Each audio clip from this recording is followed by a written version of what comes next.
Welcome to the Phantom's Vault, the greatest collection of spooky stories and mysteries to ever be revealed. In the heart of an untouched forest, miles away from the nearest town, stood an old cabin, its wooden walls weathered by time and elements. It was here that Micheal, a writer grappling with an insidious case of writer's block, sought refuge from the distractions of the city. Micheal had always found solace in solitude, believing that the quiet of nature was the perfect antidote to his creative struggles. The cabin, an inheritance from a distant relative he scarcely remembered, seemed an ideal retreat. Nestled among towering pines and echoing with the songs of hidden birds, it was a writer's haven. As he unloaded his belongings, Micheal felt a weight lifting. The air was fresher here, laden with the scent of pine and earth. The silence was not empty, but full, rich with the subtle living sounds of the forest.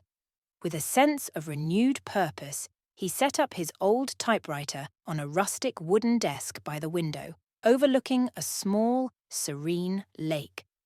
The first night was peaceful.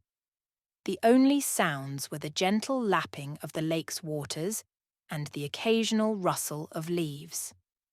Micheal went to bed with a sense of accomplishment, having penned several pages of what he hoped would be his next novel. However, as the days passed, the serenity he initially felt began to wane. It started with small, easily dismissible things.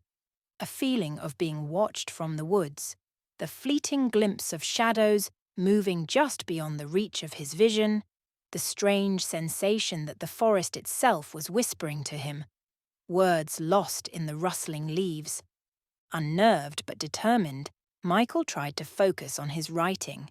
But the unsettling feeling that something was amiss in these woods grew stronger with each passing day. The oddities began subtly. Micheal would find his belongings not quite where he had left them. His typewriter's keys clacked in the dead of night, although no one was there to press them. His notes rearranged themselves, words scattering into nonsensical orders. He attributed these occurrences to forgetfulness, the product of an overworked mind seeking a narrative in chaos. But as days turned into a week, the cabin's peculiarities grew more pronounced. One morning, Micheal found his coffee mug shattered on the kitchen floor, though he clearly remembered placing it on the shelf the night before. Another night, a chilling draught swept through the cabin, extinguishing the fire he had carefully built, plunging him into cold darkness. The forest, once a source of solace, now seemed to leer at him with every twisted branch and shadow. During his walks, he felt eyes upon him, tracking his every move. He caught glimpses of something, or someone, darting between the trees, always just at the edge of his vision, disappearing when he tried to focus. The isolation he had craved began to weigh on him. His phone, his only tether to the outside world, had no signal here, and the cabin's landline, a relic from another era, remained stubbornly silent.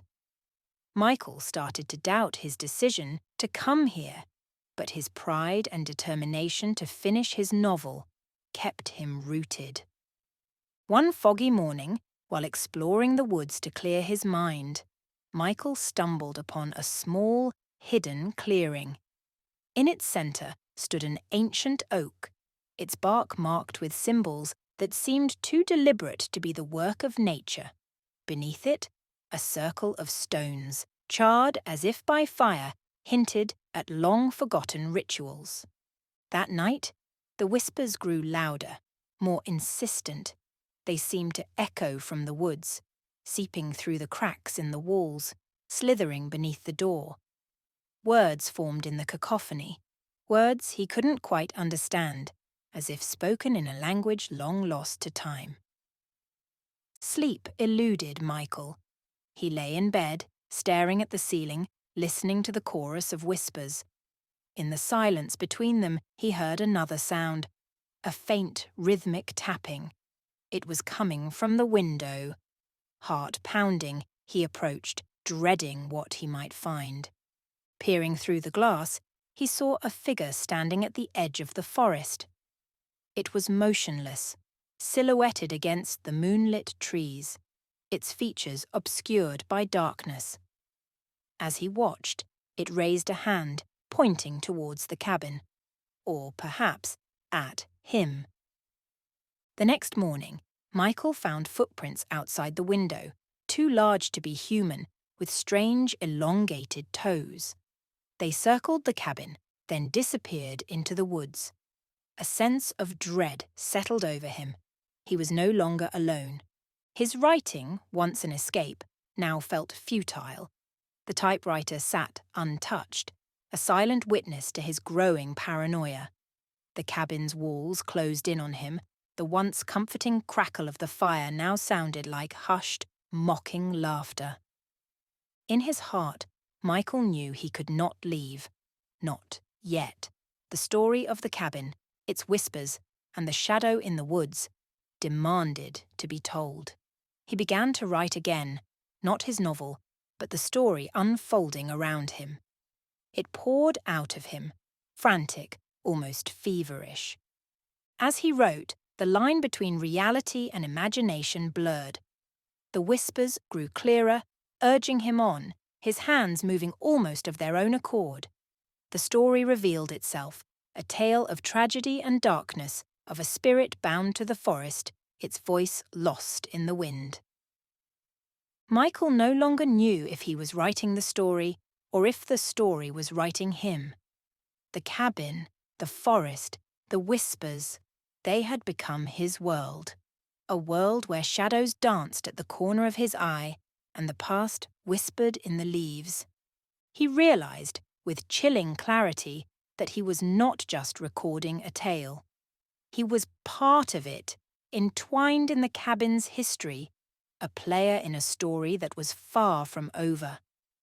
The cabin, once a sanctuary, now felt like a trap, its walls echoing with secrets and untold stories. Driven by a mix of fear and curiosity, Micheal decided to explore every nook and cranny, hoping to uncover the truth behind the strange occurrences. In the attic, under a layer of dust and cobwebs, he found an old, leather-bound journal. Its pages, yellowed with age, contained the scribblings of a previous inhabitant, a man who spoke of the same eerie sensations and unexplained events that Micheal was experiencing. The journal detailed a growing obsession with the forest, the whispers, and a shadowy figure that haunted the writer's dreams. Further exploration led to a hidden compartment beneath the floorboards in the bedroom. Inside, Micheal found an assortment of bizarre items: a crude wooden idol, a set of old tarnished coins, and a map of the surrounding forest with the clearing and the ancient oak prominently marked. As he examined these artifacts, the whispers grew louder, more coherent. They spoke of a tragedy that occurred decades ago, a tale of love, betrayal, and a curse that bound a spirit to the forest. The shadow he had seen was not a figment of his imagination, but a manifestation of this tormented soul. The realization hit Micheal like a physical blow. The cabin, with its hidden history, was not just a setting for his story. It was a character, a living, breathing entity with a will of its own. The whispers, the visions, the ghostly presence.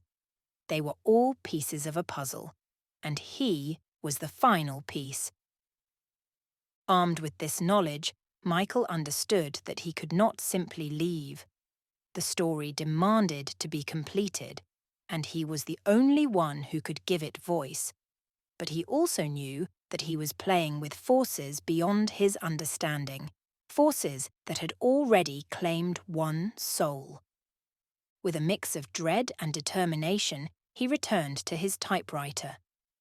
The story flowed from him, no longer just a tale of horror and suspense, but a narrative woven with the threads of truth and sorrow. As he wrote, the cabin seemed to respond, the atmosphere growing heavier, the whispers more insistent. The line between writer and story continued to blur, and Micheal began to lose track of time. Days and nights melded into one long, unending moment, with the cabin and the forest as his constant companions. The whispers became voices, guiding him, urging him towards a conclusion that he feared but could not avoid. As he neared the end of the story, Micheal felt a change in the cabin. It was as if the building itself was holding its breath, waiting for the final words to be written, for the story to reach its inevitable, chilling climax. The cabin, now a crucible of untold stories and repressed memories, seemed to breathe with anticipation as Micheal approached the climax of his writing. The boundary between his reality and the story had all but vanished, each word he typed resonating with the energy of the cabin and the spirits that lingered within. One evening, as the sun dipped below the horizon, casting long shadows through the forest, Micheal felt a palpable shift in the atmosphere. The air grew colder, the whispers louder, more demanding.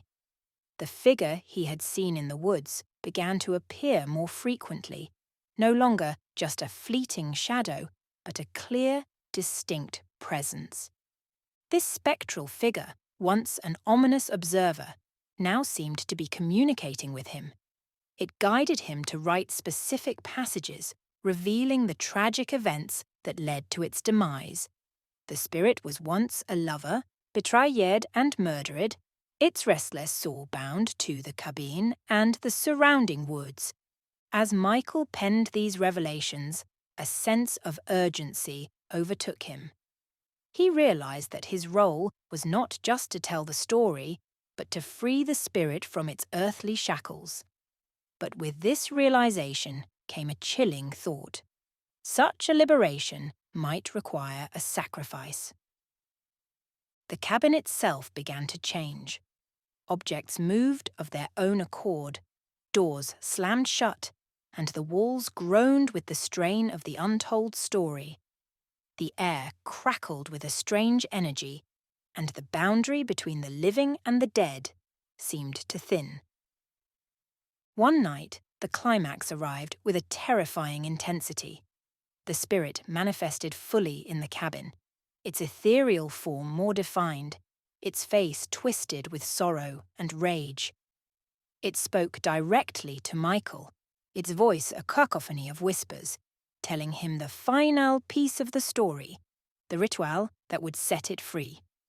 Armed with this knowledge, Micheal prepared for the ritual. It required him to venture into the heart of the forest, to the ancient oak in the clearing, under the light of the full moon. He gathered the items he had found, the idol, the coins, and the journal, and set out into the night. The forest was alive with unseen eyes and unheard voices, the trees whispering secrets as he passed. Arriving at the clearing, Micheal found it transformed. The moon cast an otherworldly glow, and the stones around the oak seemed to pulse with an ancient power. He began the ritual, reciting words that seemed to come from the depths of his soul, words that echoed through the trees and shook the ground beneath his feet. The spirit appeared before him, its form flickering between this world and the next. As the ritual reached its zenith, a wind swept through the clearing, and the spirit's form solidified. It looked at Micheal with eyes full of sorrow and gratitude, then stepped into the circle of stones. A blinding light enveloped it, and a sound like a sigh rippled through the forest. When the light faded, the spirit was gone. The forest fell silent. The oppressive atmosphere lifted. Micheal felt an overwhelming sense of peace, as if a great burden had been lifted from the land. Exhausted, he returned to the cabin. The changes that had overtaken it were reversing. It was just an ordinary cabin once more, the traces of the supernatural fading away like mist in the morning sun. He sat at his typewriter, the story complete. He knew that what he had experienced was extraordinary, a tale that blurred the lines between fiction and reality. But he also knew that it was a story that could never be fully told, its truth too strange and too intimate for the outside world.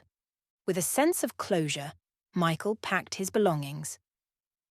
As he left the cabin, he looked back one last time. It was just a building now, but it had been so much more. It had been a gateway to another world, a keeper of stories, a bridge between the living and the dead.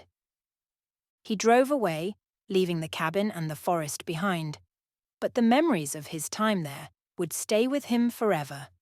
He had come seeking solitude and inspiration, but he had found so much more, a connection to the past, an understanding of the power of stories, and a glimpse into the mysteries of life and death.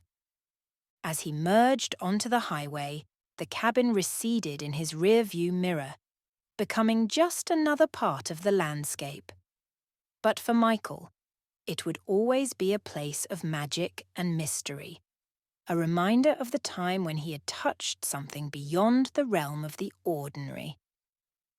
Michael's journey back to the city was a blur, his mind still reeling from the events at the cabin. The manuscript of his experience lay beside him, a testament to a truth stranger than fiction. He knew the story he had penned was more than just words.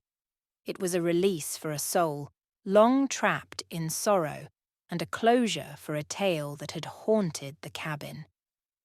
Back in the city, life resumed its usual pace, but Micheal was changed. The cabin and its whispers had left an indelible mark on him. He found himself more attuned to the subtle undercurrents of life, the hidden stories that lay beneath the surface. Despite the extraordinary nature of his experience, Micheal decided to keep the story to himself. He knew that sharing it would invite skepticism and disbelief. The truth of the cabin was his alone to bear. In the weeks that followed, Michael's writer's block vanished.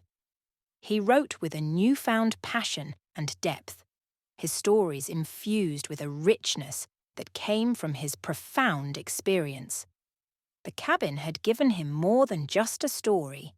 It had given him a new perspective on life and art. Years later, the cabin remained a distant memory, a shadowy chapter in Micheal's past. He had moved on, his career flourishing, his life filled with new stories and experiences. But one day, a letter arrived. It was from the distant relative who had left him the cabin. The letter was old, sent many years ago, but it had somehow been lost in the mail, only reaching him now. In the letter, his relative spoke of the cabin and its strange history.